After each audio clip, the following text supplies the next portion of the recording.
They thought she was nothing but a burden, a tired mother of triplets with stains on her shirt and no money to her name. Mark Jenkins kicked his wife and 3 children out into a freezing winter storm just to impress his wealthy clients, convinced he was finally climbing the ladder of success. He laughed as he locked the door. But Mark made a fatal mistake. He didn't check the mail that morning. If he had, he would have realized that the woman he just threw into the street wasn't homeless. She was the newly anointed CEO of the very company he worked for.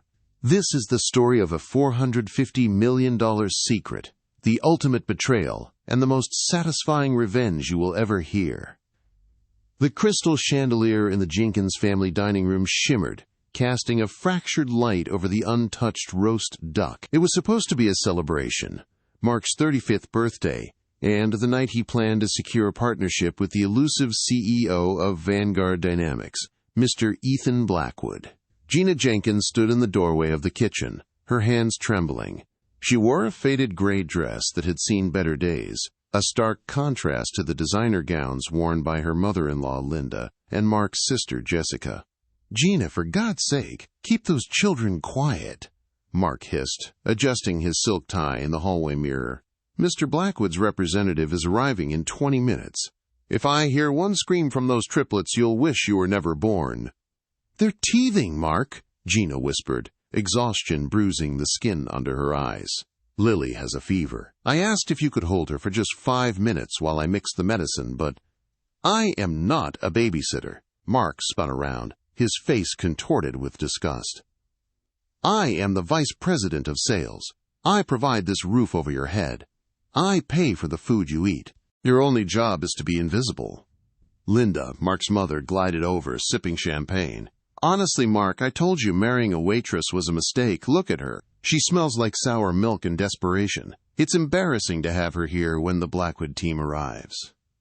Gina bit her lips so hard she tasted copper. She wanted to scream that she hadn't slept more than 2 hours a night for 3 years. She wanted to tell them that the waitress they mocked had graduated top of her class in architectural engineering before Mark convinced her to become a traditional wife and let her career rot. Suddenly, a crash echoed from the living room. Silence fell over the house. Mark turned slowly. In the living room, little Jack, one of the triplets, had toddled into the display area. The antique Ming vase, Linda's pride and joy, valued at $50,000, lay in shattered blue and white shards across the hardwood floor. "No," Mark breathed.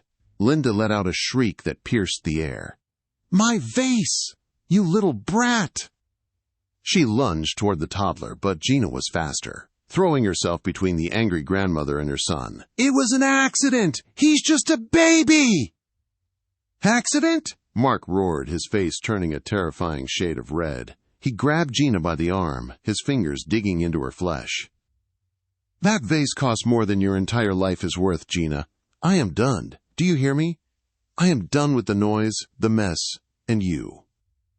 "Mark, please, the guests will be here soon," Gina pleaded, clutching Jack while the other 2 babies, Rose and Lily, began to wail in terror. "Exactly," Mark said, his voice dropping to a cold, deadly calm. "And you won't be."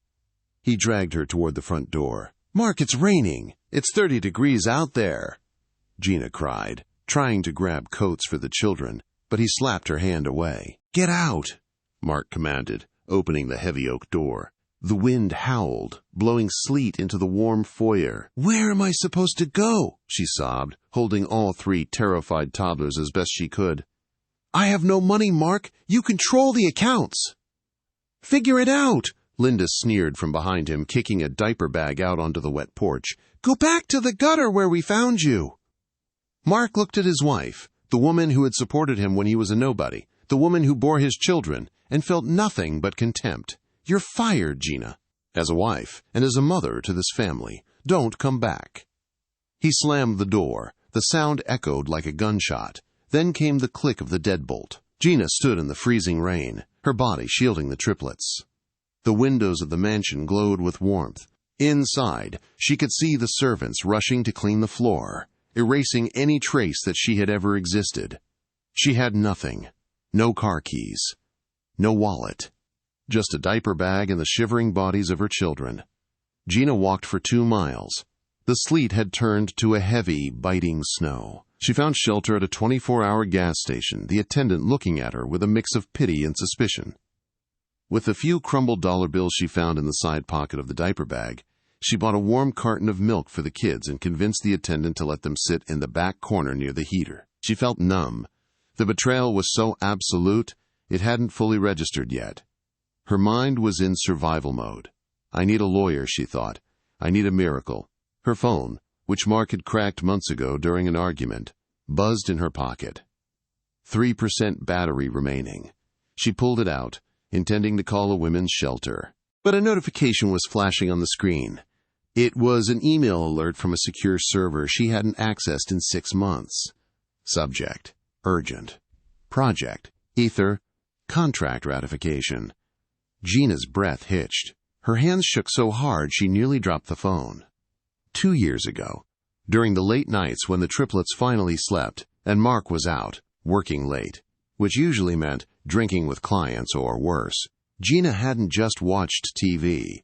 She had gone back to her roots. She had started coding and designing. She had developed Aether, an AI-driven logistical algorithm designed to optimize global shipping routes in real time. It was brilliant, efficient, and revolutionary.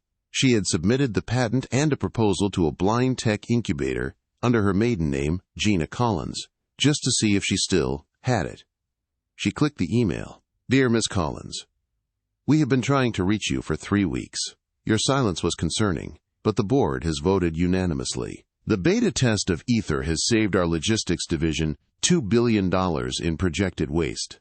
Mr. Ethan Blackwood, CEO of Vanguard Dynamics, wishes to acquire the exclusive rights and install you as the lead director of the innovation wing. Attached is the final offer, $450 million for the acquisition, plus a 15% stock option. Please sign digitally to release the funds immediately. Gina stared at the screen. The gas station lights flickered overhead. Vanguard Dynamics. The name hit her like a physical blow. That was the company Mark worked for. That was the company Mark was trying to impress tonight. Mark was a regional sales VP. He was a small fish. If she signed this, she wouldn't just be rich. She would effectively be his boss's boss. The phone buzzed again. An incoming call. Unknown number. She swiped right. Hello? Her voice cracked, hoarse from the cold. Is this Gina Collins? A deep, authoritative voice spoke. Yes, she whispered. This is Ethan Blackwood. I apologize for calling your personal cell, but my legal team said the digital signature is pending. I need to know, Gina, are we in business? Gina looked down at her children. Lily was sleeping on a pile of newspapers. Jack was shivering in his sleep. She looked at the bruises on her arm where Mark had grabbed her. She thought of the warm house she was kicked out of. She thought of Linda's sneer. Mr. Blackwood, Gina said, her voice suddenly steady, steel replacing the fear. We are in business. But I have one condition before I sign. Name it, the billionaire replied. I need a car sent to the magnificent Gas and Go on Route 9, and I need a suite at the St. Regis, tonight. There was a pause on the line. Done. My driver is 5 minutes away. Welcome to the board, Miss Collins. Gina hung up. The phone died 1 second later. She looked at the cracked screen's reflection. The scared, battered housewife was gone. In the reflection of the dirty glass, a tycoon stared back. 20 minutes later, a sleek black Rolls-Royce pulled up to the pump. A driver in a pristine uniform stepped out, holding an umbrella. He looked around, confused, until he saw Gina huddled in the corner. He didn't sneer. He didn't judge. He bowed. Ms. Collins? Mr. Blackwood sent me. As Gina buckled the triplets into the leather seats that smelled of expensive mahogany and safety, she allowed herself a single tear. Then she wiped it away. She wasn't going to cry anymore. She was going to war. The presidential suite at the St. Regis was larger than the entire ground floor of Mark's house. It smelled of white lilies and expensive beeswax polish. When the elevator doors had opened, a team of hotel staff was already waiting. Gina, still clutching the sleeping triplets and looking like a drowned rat in her soaked gray dress, had expected them to look at her with the same disdain her mother-in-law always did. Instead, the concierge, a kind-faced man named Robert, simply bowed. "Ms. Collins, we have prepared warm milk for the children, and a pediatric nurse is on standby if you require assistance. Mr. Blackwood has given us strict instructions that your comfort is paramount." Gina handed the children over to the nannies in the nursery room adjacent to the master bedroom. For the first time in 3 years, her arms were empty. The physical weight was gone, but the emotional weight was crashing down on her. She walked into the marble bathroom. It was pristine, filled with steam and soft towels. She looked in the mirror. The woman staring back was a ghost. Her skin was pale and blotchy from the cold. Her hair was matted with rain and baby food. Her eyes were hollow. This was the woman Mark saw. This was the woman he had discarded like trash. "No more," she whispered to the reflection. She stripped off the cheap, stained dress and threw it into the trash can. She didn't just drop it. She shoved it down with force. She showered, scrubbing her skin until it was pink and raw, washing away the scent of the sour milk, the rain, and the humiliation. When she stepped out, wrapped in a plush robe that cost more than her wedding ring, there was a knock at the door. It wasn't room service. Ethan Blackwood stood there. He was taller in person, radiating a quiet, intense power. He didn't look like the gluttonous corporate sharks Mark usually brought home for dinner. He looked like a man who built empires. "May I come in?" he asked, his voice low. "Please." Ethan walked to the living area and placed a leather portfolio on the glass table. He didn't sit. He turned to her, his eyes scanning her face, not with pity, but with assessment. "The algorithm you wrote." Ethan started. "Project Ether. My engineer spent 6 months trying to crack the logistics problem for the Trans-Pacific route. You solved it in a basement with a laptop that has a cracked processor." "I used to be an engineer before I was a—" "Before," Gina corrected herself, standing tall. "You are a genius, Gina," Ethan said firmly. "And geniuses should not be walking in the rain." He opened the portfolio. "The contract. It's all standard. The buyout is $450 million. The salary for the director role is $2.5 million annually. But before you sign, I need to know something. The man who kicked you out, Mark Jenkins. He works for me, doesn't he?" Gina stiffened. "He's a vice president of sales for the Northeast region." Ethan's jaw tightened. "I see. And does he know who you are? Does he know you built Ether?" "No," Gina said, a cold smile touching her lips. "He thinks I'm a high school dropout who got lucky marrying him. He thinks I'm stupid. He doesn't even know I know how to code." Ethan pulled a fountain pen from his pocket. It was heavy, black lacquer with gold trim. He handed it to her. "Then we have an advantage," Ethan said, "because tomorrow morning at 9 a.m. I am scheduled to visit his home. He's been begging for a face-to-face to pitch a promotion." Gina took the pen. Her hand didn't shake this time. "He wants to run the global division," Gina said. "That's his dream." "The global division," Ethan mused, looking at the contract. "The division that will now be overseen by the Director of Innovation, by you." Gina looked down at the paper. This wasn't just money. This was a sword. She signed her name, Gina Collins. She pressed Enter on the tablet Ethan provided to finalize the bank transfer. Ping. She looked at the screen. Account balance, $450 million. She stared at the zeros. It was enough to buy the neighborhood Mark lived in 10 times over. It was enough to ensure her triplets never heard the word no again. "Ethan," Gina said, looking up, "I want to go with you tomorrow." "To the house?" "Yes, but not as his wife. I want to go as his boss." Ethan smiled, and it was a dangerous, predatory smile. "I'll have the stylist come up at 6 a.m. If we're going to do this, Gina, we're going to do it right. You need to look like you own the place. Because as of 5 minutes ago, you essentially do." Gina walked to the window, looking out over the city lights. Somewhere out there, Mark was sleeping in a warm bed, thinking he had won. He had no idea that the storm he threw her into had just handed her lightning. "I'll be ready," she said. The morning sun hit the Jenkins mansion, illuminating the wet driveway. The storm had passed, leaving the world crisp and cold. Inside, Mark Jenkins was nursing a hangover and a massive ego. "Is the catering set up?" he barked, adjusting his cufflinks. "Jessica, get that dog out of the living room. Mr. Blackwood is allergic to incompetence, and I won't have it in my house." Jessica, his sister, rolled her eyes but grabbed the poodle. "Relax, Mark. You said the deal is in the bag." "It is," Mark smirked, checking his reflection in the hallway mirror, the same mirror he had used while screaming at Gina the night before. "But Blackwood is eccentric. He's a billionaire. They notice details." Linda walked in, wearing a dress that was too tight and too sparkly for a Tuesday morning.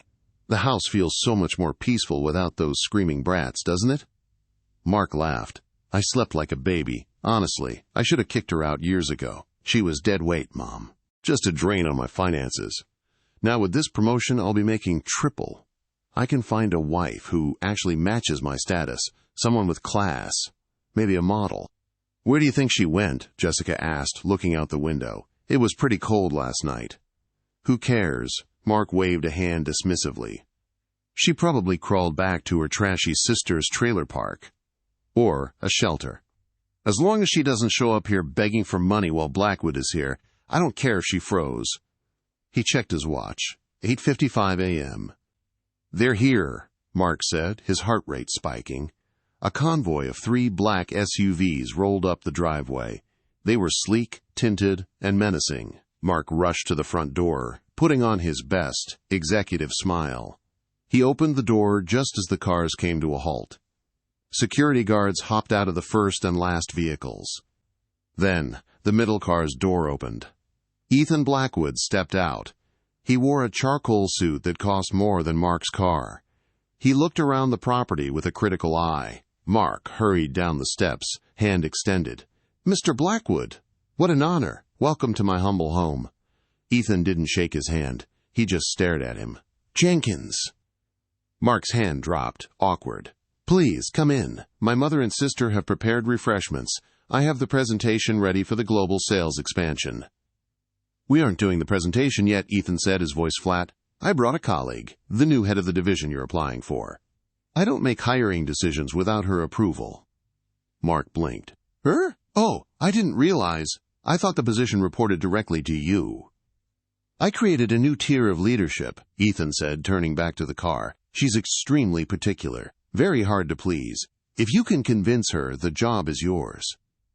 Mark puffed out his chest. He was good with women. He could charm anyone. "Of course, I'd be delighted to meet her." One of the security guards opened the rear door of the SUV. First, a pair of red-bottomed Christian Louboutin heels stepped onto the pavement. Sharp, deadly, expensive. Then, a woman emerged. She wore a tailored white power suit that fit her like a second skin, highlighting a figure that commanded attention.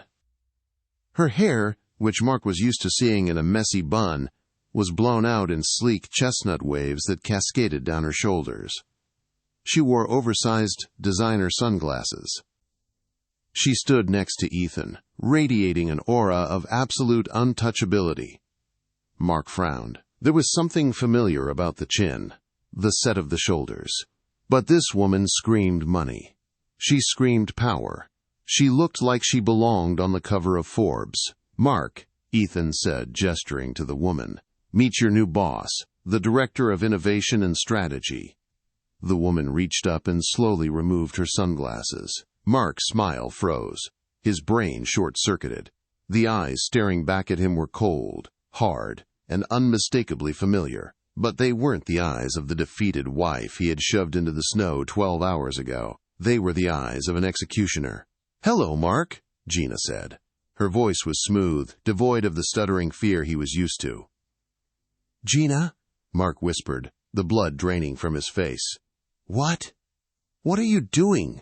Why are you wearing that? Where did you get those clothes?" Linda and Jessica had come out to the porch, holding trays of hors d'oeuvre. Linda dropped the tray. The sound of shattering china echoed across the driveway, mimicking the vase from the night before. "You!" Linda gasped. "You thief! You stole those clothes! Mark, call the police!" "Quiet!" Ethan Blackwood's voice boomed like a cannon shot. "You are speaking to the largest individual shareholder of Vanguard Dynamics." The silence that followed was heavy enough to crush bones. "Shareholder?" Mark stammered, his knees shaking. "But she's just Gina. She's a waitress." "I'm an engineer, Mark," Gina said, taking a step forward. She walked right up to him, invading his personal space. He flinched. "And while you were busy playing golf and drinking scotch?" "I designed the Ether algorithm. Vanguard just bought it from me for $450 million. Mark's mouth opened and closed like a fish. $400 million? Plus stock options, Gina added casually. Which means, effectively, I own the division you work for. I own your budget. I own your accounts. And, technically, I own you." Mark looked at Ethan, desperate for a lifeline. "Mr. Blackwood, surely this is a joke. She's my wife. I kicked her out. She can't be my boss." "You kicked her out?" Ethan raised an eyebrow, feigning surprise. "You kicked a woman worth nearly $500 million out into a snowstorm? With your own children?" Ethan shook his head, looking at Mark with pure disgust. "That demonstrates a catastrophic lack of judgment, Jenkins, and in business, judgment is everything." "Gina, baby." Mark tried to pivot, a sweaty, desperate smile plastering onto his face. He reached out to touch her arm. "Look, yesterday was just stress. You know how I get. I was just trying to motivate us. We're a team, right? We're rich. We can fix this." Gina looked at his hand on her sleeve. She didn't pull away. She just looked at it until he felt uncomfortable and removed it himself. "We aren't a team, Mark," she said softly. "You fired me, remember? You said I was fired as a wife and a mother." "I didn't mean it," Mark cried. "I love you. Think of the triplets." "I am thinking of them," Gina said. "They are at the St. Regis, eating strawberries and watching cartoons in a suite that costs more per night than you make in a month. They are happy, and they are safe from you." She turned to Ethan. "Mr. Blackwood, regarding the personnel assessment for the Northeast Sales Division." "Yes, Director Collins?" Ethan responded formally. "I find the current leadership lacking in moral character, foresight, and basic intelligence," she said, her voice carrying to the neighbors who were starting to watch from their windows. "I recommend immediate termination." "Agreed," Ethan said. He looked at Mark. "You're fired, Jenkins. You have until the end of the day to return the company car and clear out your desk. Security will escort you." "You can't do this," Mark screamed, his face turning purple. "I built this region. I have rights." "You have nothing," Gina corrected him. "And Mark—" She stepped closer, leaning into his ear so only he could hear the venom in her voice. "I checked the bank accounts this morning. The joint accounts. You drained the savings to buy that watch on your wrist, didn't you? That's embezzlement of marital funds. My lawyers are already filing the divorce papers. By the time I'm done with you, you won't just be unemployed. You'll be destitute." She turned around, her hair whipping in the wind. "Let's go, Ethan." "I have a company to run. This place smells like failure." Gina walked back to the car, her heels clicking a rhythm of victory on the asphalt. She didn't look back at the sobbing mother-in-law, the shocked sister, or the husband who had collapsed onto his knees in the driveway. She got into the car, and for the first time in her life, she didn't feel fear. She felt entirely, wonderfully free. But the story wasn't over yet. Mark wasn't the type of man to stay down. And a cornered rat, even a broke one, will always try to bite. Mark Jenkins sat in the dimly lit booth of a dive bar called the Rusty Nail, located 3 towns over from his gated community. He nursed a cheap whiskey, his hand shaking with a mixture of rage and withdrawal. His phone had been blowing up for hours, friends asking if the rumors were true, creditors calling about the sudden freeze on his credit cards, and his mother, Linda, leaving hysterical voicemails about her reputation. Across from him sat Silas Thorne. Thorne wasn't a corporate lawyer like the ones at Vanguard Dynamics. He was a fixer. He was the kind of attorney you hired when you were guilty and wanted to burn the other side to the ground. He wore a rumpled linen suit and smelled of clove cigarettes. "So, Thorne rasped, looking over the notes Mark had scribbled on a napkin. Let me get this straight. Your wife, who you claim was a stay-at-home nobody, secretly invented a $500 million algorithm, sold it to your boss, and then got you fired. She stole it, Mark lied, his eyes darting around the room. We worked on it together, late nights. I gave her the ideas. She just did the typing. It's community property. In this state, everything created during the marriage is 50-50. I want half, Silas, and I want full custody of the kids. Thorne swirled his drink. You don't want the kids, Mark. I can see it in your eyes. You want the leverage. She loves those brats more than life itself, Mark sneered. If I take them, she'll sign over the money to get them back. It's simple math. Thorne smiled, revealing yellowed teeth. It's not just math, Mr. Jenkins. It's war. If she has Blackwood's backing, she has an army of high-priced litigators. We can't beat them in a fair fight. We have to fight dirty. We need to destroy her character before we ever step foot in a courtroom. How? Thorne pulled out a burner phone. We spin the narrative. Tonight. By tomorrow morning, Gina Jenkins won't be the Cinderella story of the tech world. She'll be the unstable, adulterous wife who abandoned her loving husband to sleep her way to the top. We paint you as the victim, the devoted father left behind. Can we prove she slept with Blackwood? Mark asked. Does it matter? Thorne chuckled darkly. In the court of public opinion, the accusation is the verdict. The next morning, Gina woke up in the St. Regis suite to the sound of Rose giggling. The triplets were climbing over Ethan Blackwood, who was sitting on the floor in his expensive suit, attempting to assemble a Lego castle. For a moment, the scene was so domestic, so peaceful, that Gina forgot the storm outside. Ethan looked up, his guarded eyes softening when he saw her. Morning, Director, he teased. I think Jack ate a Lego, but we retrieved it. Gina smiled, pouring herself coffee. You're good with them, Ethan. I didn't peg you for the paternal type. I have a younger sister, Ethan said, standing up and brushing lint off his trousers. I raised her after our parents died. I know my way around a diaper bag. Suddenly, the hotel room phone rang. Then Gina's cell phone. Then Ethan's secure line. Ethan frowned, answering his. His face went stone cold within seconds. Lock the elevators, he barked into the phone. Nobody gets up to this floor. Send security to the lobby. Now. He hung up and looked at Gina. Don't turn on the TV.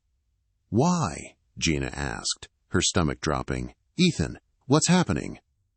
She grabbed the remote before he could stop her. The screen flickered to life on a national news channel. The headline banner was bright red. Billion-dollar betrayal, Vanguard CEO caught in love nest with subordinate's wife. On the screen, a tearful Mark Jenkins was standing in front of his house, holding a framed photo of the triplets. He looked devastated, a perfect performance. I just want my wife to come home. Mark sobbed into the microphones.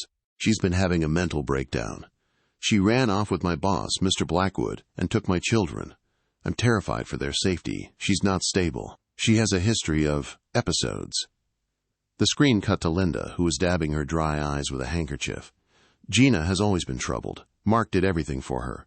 He worked himself to the bone while she sat at home. Now she's stolen our grandchildren and is living in sin at a hotel. Gina dropped the remote. It clattered on the marble floor. He's lying, she whispered, shaking. He threw us out. He kicked us into the snow. The press doesn't know that, Ethan said grimly, pacing the room. And right now, he's controlling the story. He's filed an emergency ex parte order, Gina. I just got the alert from legal. What does that mean? It means, Ethan stopped, looking her in the eye. He's claiming you are a danger to the children due to mental instability. He has a temporary court order. The police are on their way to take the children back to him. No, Gina screamed, the sound tearing from her throat. She lunged for the triplets, gathering them into her arms as if she could shield them from the world. He can't have them. He hates them. He'll hurt them. Gina, listen to me. Ethan grabbed her shoulders, his grip firm. If you fight the police, they will arrest you. If you are arrested, you lose. We have to play this smart." "I don't care about smart. They are my babies." There was a heavy pounding on the suite door. "Police! Open up!" Gina backed against the wall, sobbing, clutching Jack and Lily while Rose clung to her leg. The terror in the room was palpable. Ethan walked to the door. He opened it to reveal 2 police officers and a smug-looking process server. "Ms. Gina Jenkins?" the officer said, looking uncomfortable. "We have a court order to return the minors to their father, Mark Jenkins, pending a hearing." "She is not unstable," Ethan said, his voice dripping with authority. "This is a malicious fabrication." "Tell it to the judge, Mr. Blackwood," the officer said. "Right now we have a warrant. Ma'am, please hand over the children. Don't make us use force." Gina looked at Ethan. He gave her a microscopic nod. "Trust me." With trembling hands, Gina kissed each of the triplets. "Mommy loves you. Mommy is coming for you. Be brave." As the officers carried the confused, crying toddlers out of the suite, Gina collapsed to the floor. The silence they left behind was deafening. "Get up, Gina," Ethan said, his voice low and dangerous. Gina looked up, tears streaming down her face. "He wants to break you," Ethan said, offering her his hand. "He wants the old Gina, the scared Gina. Are you going to give him that?" Gina took his hand and pulled herself up. Her eyes were red, but the sorrow was hardening into something brittle and sharp. "No," she said. "Good," Ethan dialed his phone. "Because I'm not just going to sue him, Gina. I'm going to bury him. Call the legal team. We're going to court." The atmosphere in the family court was suffocating. It was 3 days later. 3 days since Gina had seen her children. Mark sat on the plaintiff's side, wearing a modest, slightly ill-fitting suit, trying to look like the humble, wronged everyman. Linda sat behind him, clutching a rosary, putting on a show of piety. Silas Thorne sat beside Mark, looking like a vulture waiting for a carcass. On the defense side, Gina sat straight-backed in her white power suit. She looked impeccable, cold, and untouchable. Beside her was Victoria Sterling, the most feared family law attorney in the state, hired by Ethan Blackwood. Ethan sat in the gallery, his presence dominating the room, though he remained silent. Judge Harrison, a stern woman with no patience for theatrics, banged her gavel. "We are here regarding the emergency custody and the motion to freeze assets in the matter of Jenkins versus Jenkins," the judge announced. "Mr. Thorne, you may proceed." Thorne stood up. "Your Honor, we are painting a simple picture. My client, Mark Jenkins, is a dedicated provider. His wife, seduced by the flash and cash of a billionaire lifestyle, abandoned the marital home, kidnapped the children, and is now attempting to hide assets, specifically the intellectual property Aether, which was developed during the marriage with my client's assistance." Thorne produced a stack of documents. "We have affidavits from neighbors stating Ms. Jenkins was frequently seen dazed and neglectful. We have logs showing she spent hours on the computer while the children cried. She is unfit, Your Honor." Mark wiped a fake tear. "I just want my kids safe, Judge. I don't care about the money. I just want them away from that lifestyle." Judge Harrison looked at Gina. "Miss Sterling?" Victoria Sterling didn't stand up immediately. She arranged her papers with agonizing slowness. Then she rose. "Your Honor, the plaintiff's opening statement is a work of fiction that would be impressive if it weren't so perjurious." "Objection!" Thorne shouted. "Sustained." "Watch yourself, counselor," the judge warned. "Mr. Jenkins claims he is a devoted father," Victoria said, walking toward the witness stand where Mark had been sworn in. "Mr. Jenkins, did you or did you not lock your wife and 3 infant children out of your home on the night of November 14th? "Absolutely not," Mark said, looking scandalized. "She left. She stormed out because I wouldn't buy her a new car. I begged her to stay." "I see," Victoria said. "And you claim you helped develop the Aether code?" "I did," Mark nodded confidently. "I gave her the core algorithm concepts. She just typed it up." "Can you tell the court what coding language Aether is written in?" Victoria asked sharply. Mark froze. He blinked. C++, Java, script? It's written in Python and Rust, utilizing a proprietary neural net architecture, Victoria deadpanned. But nice guess. I'm a sales guy, not a tech guy, Mark snapped. I provided the ideas. Your Honor, Victoria turned to the judge. The plaintiff claims Ms. Jenkins left voluntarily. He claims he is a loving father. He claims he is the victim. Victoria pulled a USB drive from her pocket. We would like to submit Exhibit A into evidence. This is footage from the Ring doorbell camera installed at the Jenkins residence. A camera Mr. Jenkins seemingly forgot about because he controls the app on his phone. Mark's face went white. He had canceled the subscription months ago to save money. Or so he thought. Objection. Privacy violation, Thorne yelled. It's the marital home, the judge ruled. Play it. The large screen in the courtroom flickered to life. The audio was crisp. The storm wind howled, but Mark's voice was clearer. Get out, the video Mark roared. The courtroom watched in stunned silence as Mark physically shoved Gina, holding 3 babies, out into the sleet. You're fired, Gina, as a wife and as a mother to this family. Don't come back. Then, the voice of Linda, clear as a bell. Go back to the gutter where we found you. The video ended. The courtroom was so quiet, you could hear the hum of the fluorescent lights. Judge Harrison slowly turned her head toward Mark. Her expression was one of pure, unadulterated fury. Mr. Jenkins, the judge said, her voice dangerously calm, did I just watch you throw 3 infants into a freezing winter storm? Mark stammered, sweating profusely. It's out of context. She was hysterical. I was trying to calm her down by giving her space. Outside? In a blizzard? The judge raised an eyebrow. And, Victoria interrupted, we have a second piece of evidence regarding the loving grandmother. She played a voicemail from Linda's phone, recovered by the legal team's investigators. Mark, don't worry about the kids.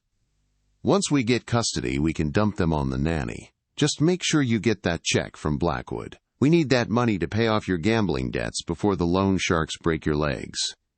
Linda gasped in the gallery. That's a lie. That's AI. Deepfake. Sit down, madam, the bailiff barked. Judge Harrison looked at the defense table. Miss Sterling, do you have more? Just one thing, Your Honor, Victoria smiled, regarding the adultery and the theft of the code. We have a sworn deposition from Mr. Ethan Blackwood's driver, who picked Ms. Jenkins up from a gas station 3 miles from her home, where she was found treating her children for hypothermia. Gina sat silently, tears rolling down her cheeks, not from sadness, but from relief. The truth was out. The judge shuffled her papers. She didn't need a recess. Stand up, Mr. Jenkins, Judge Harrison commanded. Mark stood, his legs trembling. Silas Thorne was already packing his briefcase, knowing the ship had sunk. In 20 years on the bench, I have rarely seen such a display of cruelty and narcissism, the judge began. You not only endangered the lives of your children, but you also wasted this court's time with fraudulent claims. Your Honor, please, Mark squeaked. Silence! The gavel banged so hard it made Mark jump. Here is my ruling, the judge declared. Full legal and physical custody of the minor children is awarded to Gina Collins, effective immediately. Mr. Jenkins, you are granted no visitation rights until you complete a 52-week anger management course and a parenting evaluation. Furthermore, the judge continued, the emergency freeze on Ms.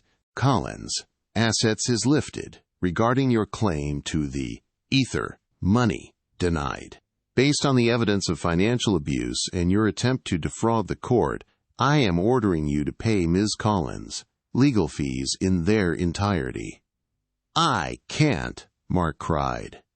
I'm broke. I lost my job. Then I suggest you sell that house, the judge said coldly. Case closed.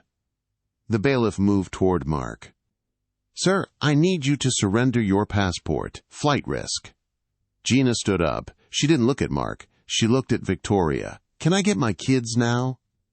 They're in the waiting room with the nanny, Victoria beamed. Gina turned to leave, but Mark lunged. He didn't lunge at her. He lunged at Ethan, who was standing by the aisle. "You ruined my life," Mark screamed, swinging a wild punch. Ethan didn't flinch. He simply stepped to the side, caught Mark's wrist, and twisted it behind his back in one fluid motion, forcing Mark face first onto the courtroom table. "You ruined your own life, Mark," Ethan whispered into his ear as the bailiff swarmed them. "I just bought the company that fired you." As Mark was cuffed and dragged away, screaming obscenities, Gina walked out of the courtroom doors. The press was waiting outside. Dozens of cameras flashed. "Miss Collins! Miss Collins, is it true you're a billionaire? Is it true you're single?" Gina stopped. She adjusted her sunglasses. She looked at the camera, thinking of the woman she used to be. The woman who was afraid to speak. "I am the CEO of Vanguard Innovation," she said, her voice clear and strong. "And I have work to do." She walked toward the waiting limousine, where 3 little faces were pressed against the glass, waiting for their mom. 6 months had passed since the gavel fell in Judge Harrison's courtroom, but for Gina Collins, it felt like a lifetime. Winter had returned to the city. The streets were coated in the same gray slush that Gina had walked through on that fateful night she was kicked out. But this time, she wasn't walking. She was soaring. Gina stood on the balcony of the newly constructed Vanguard Innovation Center, a glass and steel spire that pierced the skyline. She was no longer just the director. She was the face of the company. Ether had revolutionized global shipping, cutting carbon emissions by 40% and saving the industry billions. Gina appeared on the cover of Time magazine under the headline, "The Architect of the Future." "Ms. Collins?" Gina turned. Her assistant, a sharp young woman named Chloe, held out a tablet. "The preparations for the Winter Gala are complete. The guest list includes 3 senators and the governor. Also, the triplets. Nanny sent a video. Jack walked across the living room today." Gina beamed, her face lighting up in a way it never had during her marriage to Mark. "Send the video to my phone immediately. And Chloe, tell the driver I'll be leaving in 10 minutes. I need to pick up my dress." "The red one?" "The red one," Gina confirmed. "It's time to make a statement." Across town, in a neighborhood that smelled of damp cardboard and despair, Mark Jenkins sat on a stained mattress. The court had shown no mercy. After the divorce, the forensic accountants found the debts Mark had hidden. The house was sold to pay legal fees and creditors. His car was repossessed. Linda, unable to cope with the loss of status, had moved into a frantic, cramped apartment with him, and their relationship had devolved into screaming matches. "Mark!" Linda screeched from the kitchenette. "The heater is broken again! Do something, you useless idiot!" "I'm trying, Mom!" Mark yelled back, rubbing his temples. He looked at his reflection in the cracked mirror. He had aged 10 years in 6 months. His hair was thinning, his skin gray from stress and cheap food. He adjusted his bow tie. It was a clip-on. "Where are you going?" Linda snapped, coming into the room with a cigarette hanging from her lip. "Work," Mark muttered. "The temp agency called. They need servers for some high-end event downtown. It pays double for the night shift." "A server?" Linda spat, laughing bitterly. "My son, the vice president, is a waiter. If your father could see you now." "Shut up!" Mark grabbed his coat, a cheap thrift store find that didn't block the wind. "At least I'm bringing in money, unlike you." He slammed the door, the sound echoing in the hallway. He walked to the bus stop in the freezing rain, cursing the world, cursing the judge, but mostly cursing Gina. The grand ballroom of the Plaza Hotel was a sea of diamonds, tuxedos, and champagne. A string quartet played softly in the corner. Mark Jenkins stood near the kitchen doors, holding a silver tray of crab cakes. His feet hurt. His pride hurt more.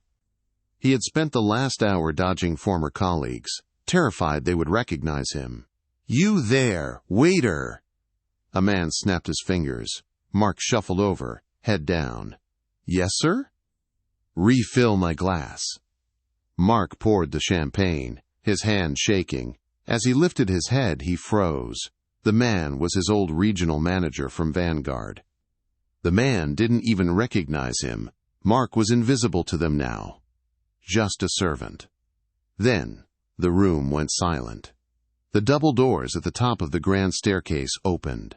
Ethan Blackwood stepped out, looking dashing in a velvet tuxedo. But no one was looking at him. All eyes were on the woman on his arm. Gina. She wore a crimson gown that hugged her curves and flowed like liquid fire. Diamonds, real ones, bought with her own money, glittered at her throat. She didn't look like the tired mother Mark remembered. She looked like a queen. The crowd erupted in applause. "Ladies and gentlemen," Ethan announced, his voice projecting without a microphone, "the woman of the hour, the genius behind our record-breaking year, my partner in business and in life, Gina Collins." Mark dropped the tray. The crash of silver and crab cakes drew a few annoyed glances, but most people were too focused on Gina to notice the clumsy waiter. Mark couldn't breathe. Partner in life? He watched as they descended the stairs. He watched the way Ethan looked at her, with adoration, with respect. He watched Gina laugh, a sound so free and happy it made his stomach turn. He couldn't help himself. He was delirious with jealousy and the delusion that he could still fix this. He pushed through the crowd. "Gina! Gina!" Security guards stepped forward, but Gina saw him. She raised a hand, signaling them to wait. The room quieted down as the guests parted. Mark Jenkins, in his ill-fitting waiter's uniform, stood before the billionaire power couple. "Mark?" Gina said. She didn't sound angry. She sounded bored. "Gina, look at you," Mark panted, a desperate smile plastering onto his face.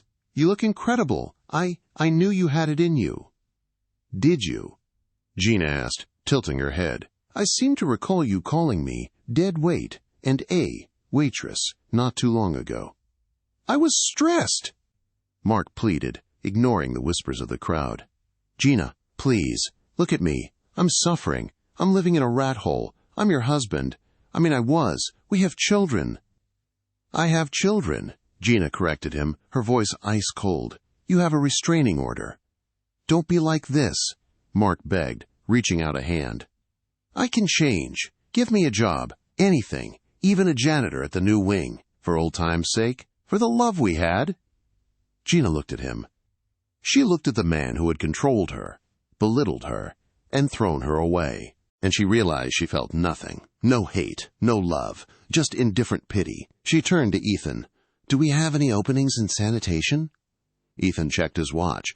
"I believe the sanitation team requires a background check and a character reference. I'm afraid he wouldn't qualify." The crowd rippled with laughter. Mark's face burned scarlet. Gina stepped closer, close enough that he could smell her expensive perfume, the scent of success. "Mark," she said softly, so only he could hear, "you wanted a trophy wife. You wanted someone to look good on your arm while you climbed the ladder. But you forgot one thing. You can't build a kingdom if you throw away the queen." She reached into her purse and pulled out a single bill, a $20 bill. She tucked it into the breast pocket of his cheap waiter's jacket. "For the crab cakes," she said. "They were a little cold." "Security," Ethan said calmly. "Please escort this guest out. He's disturbing the atmosphere." Two large men grabbed Mark by the arms. "Gina, Gina, you can't do this." Mark screamed as he was dragged backward, his heels sliding on the polished floor. "I made you! You owe me!" The door slammed shut, cutting off his screams. Gina didn't look back. She turned to Ethan. "Now," she said, a mischievous smile playing on her lips. "I believe you promised me a dance." Ethan smiled, wrapping his arm around her waist. "I promised you the world, Gina. The dance is just the beginning." As the orchestra swelled and they swept onto the floor, Gina caught a glimpse of herself in the ballroom mirrors. She saw the triplets, future. She saw her empire. She saw a woman who had walked through the fire and came out made of gold. She was finally, truly home. And that is how Gina Collins turned her darkest night into her brightest victory. Mark Jenkins learned the hard way that when you push someone into the cold, you might just force them to find their own fire. He spent the rest of his days paying for the mistake of underestimating his wife, while Gina and her children lived a life full of love, success, and safety. It's a reminder to all of us. Never let anyone define your worth, and never forget that sometimes the best revenge isn't anger. It's massive, undeniable success. If you enjoyed this story of justice served cold, please hit that like button. It really helps the channel grow. Don't forget to subscribe and ring the notification bell so you never miss a new story. What do you think? Did Mark deserve his fate, or was it too harsh? Let me know in the comments below. Thanks for watching, and see you in the next video.